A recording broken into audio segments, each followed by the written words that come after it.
Welcome back to Under the Tights, powered by the one and only Heroes Comics, right here in Fresno at Shaw and Highway 41. I'm Rash from the Morning Blaze here at 105.1 The Blaze, and this week it's a big one.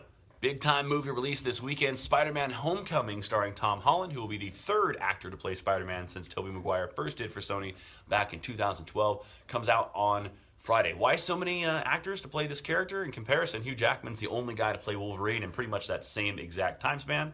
Well, it's kind of complicated. I think that after Spider-Man 3, Tobey Maguire's last run at it, it was so poorly reviewed. That was the Venom one. That I think he decided he wanted to walk from that. The studio had decided they were kind of done with the way that story arc had been going, and they kind of left it alone for a while. But Spider-Man is one of their biggest properties, and superhero movies still make a ton of cash. So, of course, they brought it back in 2012 with Andrew Garfield in The Amazing Spider-Man. Now, when the studio decided to do that, their plan was to run like 5 of these Amazing Spider-Man movies. He was going to be their new Spider-Man for the foreseeable future. This was well before they decided to work out a deal with Disney and Marvel Studios to kind of roll Spider-Man into what they've been doing with all the Marvel movies.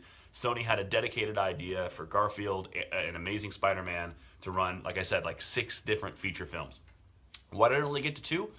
Mainly because the second one was bad.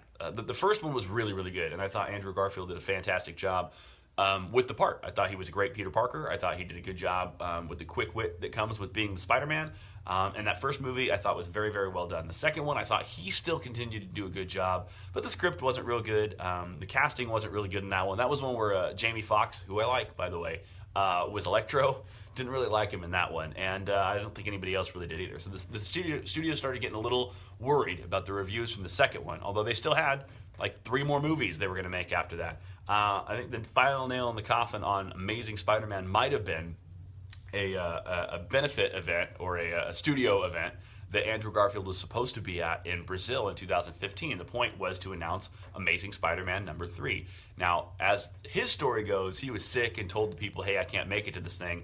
But if you believe the hacked emails that were released in 2015 from Sony, they indicate that they full well thought he was supposed to be there, that he wasn't, the idea that he wasn't there combined with the fact that the second movie didn't do very well, those two things combined to make the studio fire him and move in a completely different direction, canning the next 3 Amazing Spider-Man movies. Now, I don't know which one of those stories is true. It's probably a little bit of both, but here we are in 2017 with a third actor, Tom Holland, playing Spider-Man. Now, he already played this role, at least in a cameo appearance. He was in Captain America Civil War. I'm sure you remember that. He was part of the big airport fight scene. Thought he did a good job there. And the early reviews of Homecoming are really good as well. I'm curious to see how this movie's going to go, though, because this is a movie that's origin has been done twice over already with Tobey Maguire and with Andrew Garfield. So I don't think that the origin of Spider-Man is really something that needs to be done. They've already established that he has the powers with the Civil War movie, the Captain America movie. So I don't think they'll do the whole, hey, he's bit by a spider and now suddenly he's super strong. But the weird thing about it is they are still doing the he's in high school version of Spider-Man. So it's going to be a completely different take on a character that you know very, very well. Even if you're not a comic book buff, you know this character very well from 2 successful, arguably, movie runs in the past. From what I've seen of this, the only thing that kind of stands out to me is I'd say faux pas, something I don't really like, is that, and this kind of goes with the Marvel Universe as it is in the movies right now, Tony Stark has become the central figure of all of these Disney Marvel Studios movies, and I don't really get that. Like, even Peter Parker's suit now is made by Iron Man, which is weird. I mean, there is a storyline where Iron Man makes Peter a suit, but it's the Iron Spider. It's a completely different thing. Now all of a sudden Peter's got, the whole Jarvis thing just like Iron Man.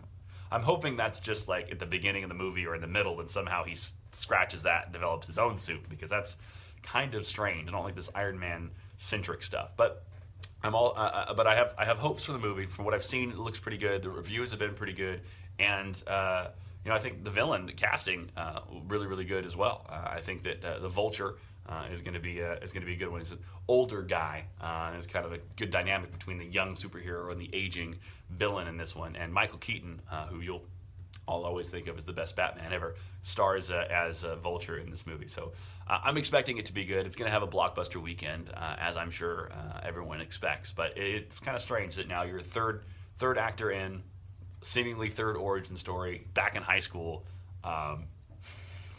we'll see how it goes. I mean, I can give you all kinds of source material on the Spider-Man. You can go to Heroes and check out all kinds of stuff. But as you can tell from these 3 movies that take completely different angles on the one character, the books do as well, depending on which book you want to read, whether it's The Amazing Spider-Man, The Spectacular Spider-Man, the newly released just a couple weeks ago, Peter Parker's Spider-Man. There's a Spider-Man book out today, as a matter of fact, called Spider-Man.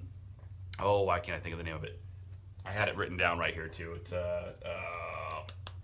I'm spacing on it, but I'll put it down in the caption here. There's a new Spider-Man book out today as well. So all of those things are available at Heroes. Also a new Batman book out today, a storyline that I've been following the last couple weeks. There's this a battle between the Riddler and the Joker that heats up today in Batman number 26. So go down to Heroes Comics, Sean 41, check out all of those books, read up on your Spider-Man, and go see Homecoming this weekend.